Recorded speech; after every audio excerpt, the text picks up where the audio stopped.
Des milliers d'explorateurs célèbrent plus d'une centaine de baptêmes au Camporé de l'Afrique de l'Ouest. En Uruguay, une école adventiste propose des activités spécialement pour les enfants vulnérables. L'Église en Suisse commémore 10 ans de foi, de baptême et de progrès missionnaire. Dans le sud de l'Asie-Pacifique, l'Église adventiste célèbre la première promotion de diplômés en leadership spirituel. Voici le sommaire des actualités d'ANN où chaque histoire est un témoignage de foi et d'espérance.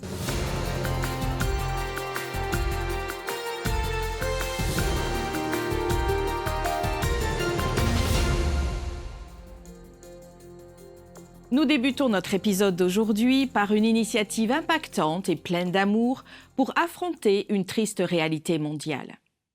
Des élèves du lycée adventiste de Montevideo, en Uruguay, ont développé un projet d'aide solidaire. Il permet d'offrir un soutien émotionnel et des activités récréatives à des enfants en situation de vulnérabilité. En Uruguay, 2 mineurs sur 10 vivent dans des foyers touchés par la violence domestique. La plus récente enquête sur les ménages en Uruguay, publiée par l'Institut national de statistique, établit que la pauvreté enregistrée chez les Uruguayens de moins de 6 ans est 11,6 fois plus élevée que celle des adultes de plus de 65 ans. Ce chiffre fait du pays la nation avec la plus grande pauvreté infantile en Amérique latine. En outre, selon l'Organisation des Nations Unies pour l'enfance, 2 enfants sur 10 en Uruguay vivent dans des foyers où il y a des violences domestiques, soit près de 400 000 enfants sont exposés à la violence. Beaucoup d'entre eux finissent par être éloignés de leur famille. Face à cette situation, les élèves du lycée adventiste de Montevideo ont lancé le projet Aide solidaire qui propose des activités récréatives et pédagogiques aux enfants de certains de ces foyers présents dans la capitale uruguayenne. En tant qu'aide solidaire et avec l'aide des 6e, nous intervenons dans les centres, nous organisons des jeux, des activités manuelles, un goûter. C'est une très belle expérience car nous interagissons avec des enfants de différents âges, de 2, 3 et 4 ans. Et c'est une expérience d'apprentissage très enrichissante car ils ont besoin de soutien d'amour et nous essayons de leur donner le mieux possible. C'est un moment qu'ils vont passer agréablement et dont ils se souviendront toujours. Le professeur Gonzalo Iglesias souligne que les activités sociales sont importantes pour développer l'intelligence émotionnelle, mais aussi l'intelligence intégrale des élèves, tout en expliquant que nous ne naissons pas tous avec les mêmes possibilités. Savoir que l'on n'est pas seul et qu'on doit aider l'autre est une question qui renforce l'intelligence émotionnelle, mais aussi spirituelle. Ça fait partie de la formation intégrale que nous essayons d'offrir ici au lycée. Ce n'est pas seulement apprendre les mathématiques, la langue espagnole, mais aussi savoir qu'il y a d'autres personnes que je dois aider, comme je peux. Tout le monde n'a pas les mêmes possibilités, certains sont dans une situation privilégiée et bénie et peuvent soutenir leur communauté. Nous, en tant qu'institution éducative, avons la responsabilité de les préparer à la vie. Faire partie de cette préparation signifie qu'ils apprennent à vivre ensemble, à interagir, à comprendre la solidarité comme une valeur fondamentale de toute société. Eh bien, ce type d'activité est une opportunité de se connecter avec le véritable christianisme pratique tel qu'il a été conçu par le Christ lui-même. Aider, se rapprocher des autres. C'est une façon de prêcher et de comprendre comment le christianisme est conçu. Ainsi, à travers ces activités solidaires, nous nous connectons à l'essence même du christianisme qui est l'amour pour les autres. Et nous démontrons aussi notre amour pour le Christ. L'Université de Montemorelos et la division interaméricaine s'unissent pour une initiative de santé historique. Une récente collaboration entre le département des ministères de la Santé de la division interaméricaine et l'Université de Montemorelos au Mexique a permis d'établir un partenariat qui impactera plus d'1 million d'individus cette année. Axé sur l'amélioration de la qualité de vie grâce à la prévention et aux pratiques saines, l'initiative exploitera les programmes de santé concluants de l'université. Le partenariat vise à traduire les programmes existants, former les individus pour leur mise en œuvre et rendre les ressources plus accessibles. Cette collaboration comprend également le suivi de l'impact sur la communauté, le développement d'une plateforme en ligne pour compiler les initiatives de santé et la création d'une application appelée Health Dream pour des conseils de santé préventifs. Ce partenariat témoigne d'un engagement commun en faveur de la promotion de la santé et du bien-être dans la région. Les bénévoles d'Avon Health Ocala ont prodigué des soins médicaux et un soutien émotionnel à plus de 1400 patients à Quito en Équateur et ont ainsi étendu leur mission au-delà des murs de l'hôpital.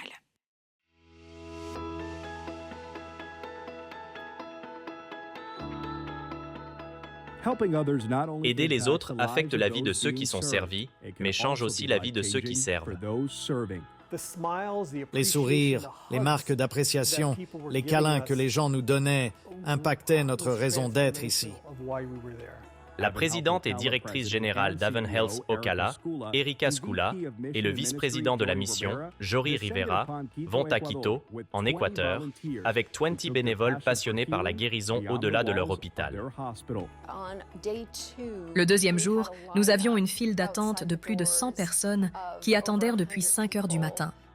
Le lendemain matin, environ 140 personnes faisaient la queue depuis 3h30. Et à mesure que les gens ont fait passer le mot que nous offrions une clinique gratuite, je sais que les gens ont appelé leurs proches dans les montagnes.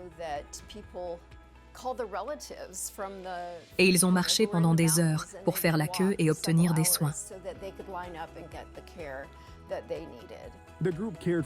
Le groupe s'est occupé de plus de 1400 patients dans la ville sud-américaine. Des soins de base et d'autres ressources ont été proposés. En plus de fournir des soins importants, le partenariat d'Avent Health avec la clinique adventiste de Quito se concentre sur des domaines clés de croissance tels que l'expansion du programme d'aumôniers, la recherche, la philanthropie et la marque. Nous attendons avec impatience de nombreux autres voyages en Équateur. C'est un projet sur 5 ans et nous développons des plans sur les besoins à Quito, dans les petites zones environnantes et même dans les îles Galapagos. Je sais que la direction de la clinique adventiste à Quito cherche à étendre ses services aux Galapagos où ils n'ont rien. Il y a beaucoup à donner. Il y aura donc plus de photos à venir qui raconteront l'histoire de la mission d'Advent Health. Directement de la région de l'Afrique de l'Ouest, une célébration spirituelle avec plus d'une centaine de baptêmes. Le Camporé Dream Pathfinder a réuni des milliers d'explorateurs. La foule de foulards jaunes a rempli le campus de l'Université Valley View au Ghana. Il y avait des feux d'artifice dans le ciel et de la joie au sol, alors que les rythmes des jeunes Africains enthousiastes annonçaient le début de la célébration. Une marée d'explorateurs s'est retrouvée pour une semaine d'activités variées. Alors, quelle a été ton expérience au camp? Jusqu'à présent, lorsque nous avons commencé la classe Anna, je suis allée au cours de fabrication de savon et on nous a donné quelques ingrédients pour passer à la pratique et j'ai réussi. Défilés, spectacles, jeux, compétitions, mais aussi solidarité et amour, ajoutés à de grands moments spirituels. Je vis vraiment quelque chose d'assez particulier depuis que je suis arrivé ici. Le Dream Camporé, qui s'est tenu à Accra, la capitale et la plus grande ville du Ghana, un pays situé sur la côte ouest de l'Afrique, a été un événement remarquable qui a réuni plus de 12 000 participants dans un environnement naturel et serein. Je m'appelle Alvina Eshamanimako et je viens de la Fédération d'Accra. Ce camporé a été une belle expérience pour moi.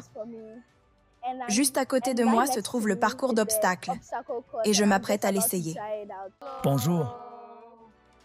Je m'appelle Alvin Ositi et je viens du Libéria. J'ai beaucoup apprécié ce camp jusqu'à présent. Il y a eu beaucoup d'activités, le camp, l'endroit est plus confortable. Les journées étaient particulièrement mémorables, avec des conditions ensoleillées et un climat d'espoir et de renouveau spirituel. Les participants se sont rassemblés à l'ombre des arbres, tandis qu'un orchestre de jeunes jouait des rythmes africains, créant une atmosphère de célébration et de louange. C'était une expérience formidable d'être à la fois instructeur d'Anna et instrumentaliste. Vous devez rencontrer des gens du monde entier. Je prie et je vous invite également à venir me voir l'année prochaine. Le puissant sermon prononcé par le directeur des ministères de la jeunesse de la Conférence générale, Buzi Khumalo, a été l'un des moments forts. Dans son message, il a mis en évidence la nature unique et mondiale du ministère des explorateurs en s'appuyant sur l'histoire de Joseph en Égypte pour illustrer la façon dont Dieu agit de manière inattendue afin d'accomplir ses plans. Les exposés et les activités ont montré que nos jeunes de la division de l'Ouest de l'Afrique sont axés sur la mission. Le ministère des explorateurs est fort dans cette division. Que Dieu continue d'utiliser nos dirigeants et nos explorateurs pour répandre l'évangile de Jésus. Pendant le Camporé, plus d'une centaine de personnes se sont engagées publiquement et ont témoigné de leur foi en Jésus-Christ par le baptême. Le pasteur Alfred Assiem a partagé avec émotion son expérience personnelle et sa joie de baptiser sa fille. Ce moment historique démontre l'engagement de la division de l'Afrique de l'Ouest dans la mission et la croissance spirituelle. C'est la première fois que nous avons une rencontre où plus de 100 explorateurs ont été baptisés. Ils ont donné leur cœur à Jésus et ils ont été baptisés. Nous sommes fiers de ce que le Seigneur a accompli. Les intrépides et courageux explorateurs ont partagé leurs expériences et décrit le Camporé comme une combinaison d'activités amusantes, de nouvelles amitiés et de moments de communion avec Dieu. Quel est ton objectif en venant du Togo? Et on nous a informé que le Camporé s'est nommé Joseph, et le rêve de Joseph.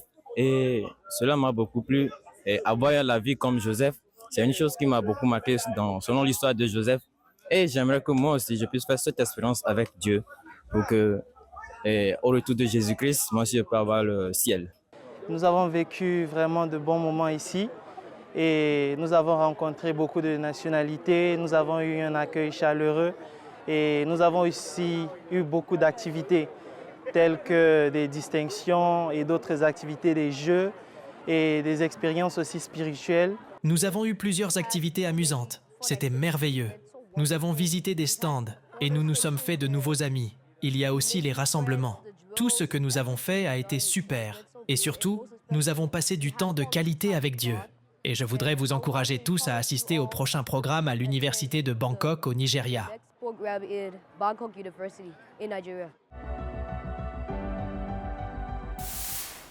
Prospérant depuis une décennie en Europe, un projet affronte courageusement les défis pour cultiver et renouveler la foi en Jésus-Christ. L'Église Vivo, à Genève, en Suisse, a récemment marqué 10 ans de foi et de croissance qui reflètent un parcours spirituel riche en mission, en déménagement et en expériences uniques de culte le samedi soir. La communauté a célébré son 10e anniversaire lors d'un grand événement mêlant une liturgie captivante à une soirée de jeux et de dégustation. Au milieu de la joie, les membres et les invités ont exprimé leur gratitude à Dieu pour le parcours extraordinaire de cette Église. Issu du projet Espoir pour les grandes villes, en 2005, Vivo a officiellement commencé ses services en 2014 en louant des espaces et en accueillant des missionnaires. Après divers déménagements, l'Église a trouvé son foyer permanent en 2022 et a mis l'accent sur sa mission par le biais des cultes du samedi soir. Le pasteur Leandro Lopez, responsable de la communauté depuis ses débuts, explique que l'objectif est de permettre aux membres d'autres églises d'inviter leurs amis à Vivo tout en continuant à assister au culte du samedi matin dans leur propre communauté. Le pasteur Lopez envisage d'autres anniversaires alors que l'Église continue d'illuminer les rues de Genève de la lumière de Dieu. Le Bureau des archives, des statistiques et de la recherche, ASTR, est un département de l'Église adventiste du 7e jour qui rassemble le passé et le présent de l'Église pour inspirer l'avenir. Dans cet épisode, le docteur David Shrim de ASTR et le docteur Dragoslava Santrak, éditeur de l'Encyclopédie adventiste, présentent les débuts du travail missionnaire adventiste en Espagne. Visionnons ensemble. Désirez-vous entendre une autre histoire de l'Encyclopédie des adventistes du 7e jour? L'histoire d'aujourd'hui concerne deux des premiers missionnaires adventistes en Espagne, les frères Frank et Walter Bond. Vous pouvez accéder librement à cette histoire ainsi qu'à 4000 autres articles sur encyclopedia.adventiste.org. Frank et Walter Bond étaient 2 des 11 enfants des agriculteurs, James et Sarah Bond, qui ont accepté le message adventiste au début de l'adventisme vers 1870. À l'écran, vous pouvez voir la famille Bond. Frank est le plus grand dans la rangée arrière et Walter est à sa gauche. Frank et Walter ont tous deux obtenu leur diplôme du Hillsborough College, devenu l'actuel Pacific Union College, en 1899. Après leur diplôme, les 2 frères sont allés à Phoenix pour vendre des livres adventistes. L'événement décisif qui les a orientés vers une voie missionnaire était la réunion du camp de Californie à Fresno du 30 septembre au 12 octobre 1902. Le thème principal des réunions était les missions étrangères, et lorsqu'un appel a été lancé pour des missionnaires travaillant en Espagne, Frank et Walter se sont tous les 2 portés volontaires. Ils ont navigué vers l'Europe le 26 novembre, 6 semaines après la fin des réunions du camp, et moins de 2 semaines après que Walter et sa fiancée, Leola, se soient mariés. L'Église adventiste du 7e jour est une dénomination reconnue depuis 1863. Elle est une communauté chrétienne mondiale comptant plus de 21 millions de membres qui considèrent la Bible comme leur autorité ultime. Pour en savoir plus sur notre histoire, visitez notre chaîne YouTube. Les services communautaires adventistes, en collaboration avec d'autres organisations, s'engagent à créer des conditions afin de garantir un lieu de vie aux personnes sans abri de la Pennsylvanie. Eh bien, ce sont les services communautaires adventistes et nous sommes ici à Coatesville, en Pennsylvanie, un endroit où nous nous sommes associés à d'autres organisations communautaires et où nous rénovons ou reconstruisons l'une des maisons. Cette maison sera utilisée par des personnes sans abri, ce que nous appelions avant les sans domicile fixe, et elles se verront offrir un endroit où elles pourront réellement rester, résider dans ces maisons. Nous allons loger 3 personnes. Elles pourront vivre et travailler ici à Coatesville, en Pennsylvanie. Nous avons fait cela en environ 2 semaines, commencé le 2 janvier, et nous avons choisi d'avoir une ouverture en douceur le jour de Martin Luther King. À l'époque où cela a été discuté initialement, fin décembre, nous avons décidé que nous voulions avoir quelque chose le jour de Martin Luther King. Et nous voici aujourd'hui.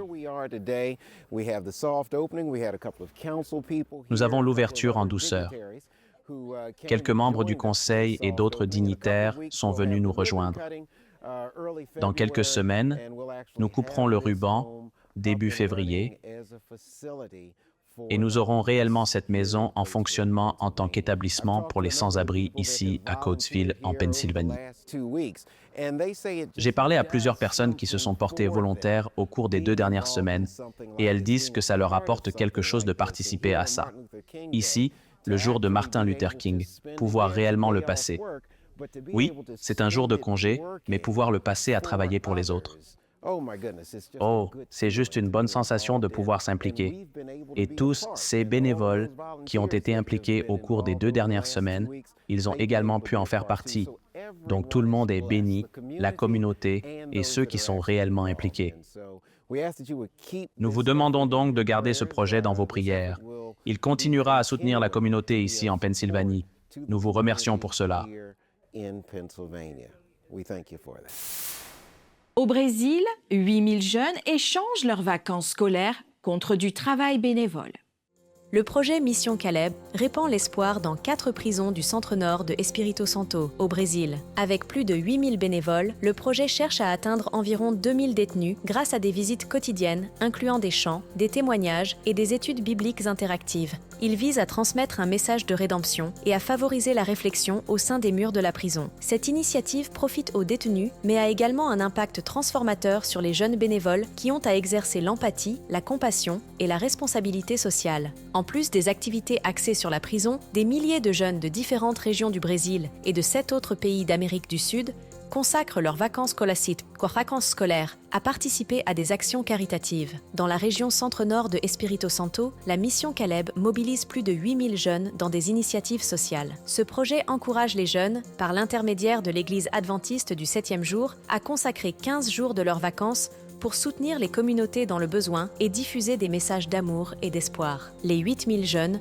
sont répartis en environ 200 équipes de 150 bénévoles chacune. Leurs actions comprennent l'éducation à la santé par le biais de conférences, de foires et de cours, mais aussi des services communautaires tels que le don de sang, le nettoyage des espaces publics, la rénovation de logements pour les personnes dans le besoin et des campagnes de sensibilisation. Des professionnels de la santé font également partie des équipes et fournissent des services médicaux. De plus, d'autres activités consistent à mener des campagnes bénéficiant à la population sans abri.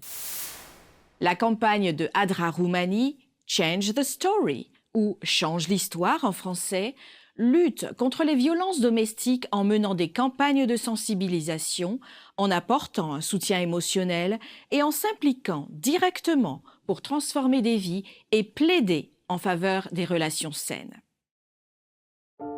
Dans une relation abusive, tout peut sembler normal au début, mais avec le temps, ce qui semblait être un incident malheureux, un moment de faiblesse, devient une habitude. La violence verbale et physique devient réalité, suivie de miettes de sentiments du cœur, de fleurs et de promesses. L'histoire peut se répéter encore et encore, ou pas. Je choisis de changer l'histoire. À la maison Adra, tout change lorsque vous avez le courage de demander de l'aide et de briser ce cycle. Au sein de la maison Adra, les femmes et les enfants trouvent du soutien, des conseils et se sentent à nouveau chez eux. La maison Adra change l'histoire, la vôtre ou celle de quelqu'un d'autre. Dans la région sud de l'Asie et du Pacifique, la remise de diplôme de la première cohorte de Lead Lab a été célébrée. Il s'agit d'un programme de développement du leadership de l'Église adventiste du 7e jour. Organisé à Bali, en Indonésie, l'événement a réuni des dirigeants adventistes de différents ministères de l'Église. Lead Lab, sous la direction de mentors expérimentés, met l'accent sur l'importance du leadership en tant que don divin et engagement perpétuel. Les diplômés sont désormais mieux équipés pour servir leur communauté de différentes manières, notamment spirituellement. Cet événement a également marqué le début de la deuxième cohorte de Lead Lab, témoignant d'une demande croissante en matière de développement du leadership. Lead Lab constitue une étape importante dans le renforcement du leadership au sein de l'Église adventiste du 7e jour. À l'université adventiste de Lori, dans le sud de l'Inde, la canicule provoque des évanouissements chez les étudiants durant les services religieux. La construction d'une nouvelle église est prévue et elle offrira un espace de culte plus sûr et plus frais.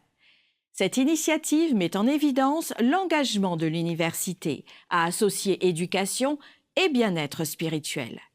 Suivons ensemble cette histoire envoyée par la mission adventiste. Imaginez que vous assistiez à un service religieux et qu'il fasse si chaud que vous remarquiez que les gens autour de vous s'évanouissent. C'est cette situation que l'université adventiste de Lori tente de résoudre. Cet établissement du sud de l'Inde, vieille de 108 ans, a adopté une approche holistique de l'éducation. Nous avons un temps de prière quotidienne. Nous conseillons les étudiants et abordons également les besoins de leur famille. Lorsqu'il y a quelqu'un de malade à la maison, nous prions spécialement pour lui. La plupart du temps, nous étudions la Bible avec eux parce qu'ils ont beaucoup de questions sur les Écritures. C'est donc à cela que nous répondons. Les enseignants nous aident énormément en discutant sur des sujets portant sur notre avenir et aussi dans la vie chrétienne. Ils m'ont beaucoup aidé à développer mon caractère et tout ce qui est du domaine académique. Cette année, 2156 étudiants sont inscrits à l'université adventiste de Lori. Cette université utilise un ancien auditorium comme lieu de rencontre religieux depuis près de 60 ans. C'est là que se tiennent les réunions de prière, la chapelle et les cultes du sabbat. C'est dans ce même bâtiment que l'église anglophone de Lori Memorial célèbre ses offices. Des étudiants de diverses confessions religieuses acquièrent leurs compétences en leadership en participant au programme de l'église. Ils ne connaissent pas Jésus. Ils ne connaissent pas le style de vie adventiste ou quoi que ce soit d'autre. Mais nous ne les repoussons pas. Nous les incluons et les enseignons. Nous leur montrons l'amour de Jésus. Et grâce à cela, beaucoup d'élèves ont eu une expérience positive à Lori. La raison pour laquelle j'ai choisi ce collège est qu'il nous offre le repos du sabbat tout en contribuant à la croissance spirituelle dont nous avons besoin dans notre vie quotidienne. Les étudiants apportent beaucoup d'énergie à tout ce qu'ils font, et cela se ressent au-delà du campus. Les membres de notre Église sont passionnés. Ils ne veulent pas se limiter à l'Église. Ils veulent faire quelque chose en dehors de l'Église et ils veulent amener plus d'âmes à Jésus.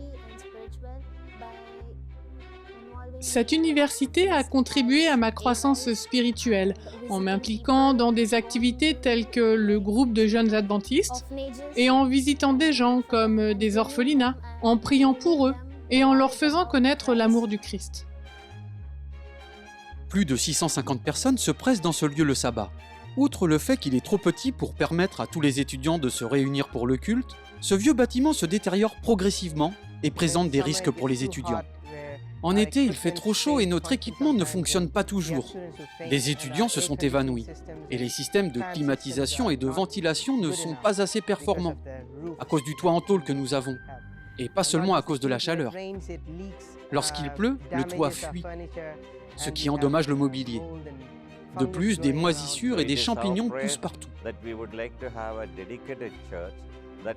C'est notre prière d'avoir une église dévouée qui aidera nos enfants à apprendre et à étudier la parole de Dieu.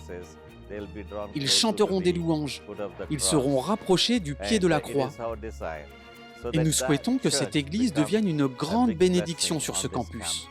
Merci de prier pour les étudiants et les professeurs de l'Université adventiste de Lori. Ce trimestre, une partie de l'offrande du 13e sabbat contribuera à la construction d'une nouvelle église sur le campus. Merci pour vos dons qui permettront de réaliser cette installation indispensable. Sur ces histoires inspirantes, touchantes et réconfortantes, nous concluons les actualités à Eden de cette semaine. Merci de nous avoir suivis. Rejoignez-nous la semaine prochaine pour plus de nouvelles du siège de l'Église adventiste du 7e jour. Saviez-vous que l'Église adventiste a une chaîne YouTube où vous pouvez regarder ANN Vidéo, ANN in Depth et plein d'autres vidéos étonnantes sur la prophétie, la santé et l'étude de la Bible? Cliquez sur le bouton s'abonner pour ne jamais manquer une nouvelle vidéo. Vous pouvez également nous laisser un commentaire ou un sujet de prière, une équipe prie pour vous. Avant de nous quitter, voici une bonne nouvelle tirée du psaume 90 au verset 12. Enseigne-nous à bien compter nos jours, afin que nous appliquions notre cœur à la sagesse. Ainsi s'achève notre programme de cette semaine. N'oubliez pas que vous pouvez toujours visiter adventiste.news/fr pour des nouvelles quotidiennes et des vidéos. À la semaine prochaine pour d'autres nouvelles de foi, d'amour et d'espérance. Que Dieu vous bénisse.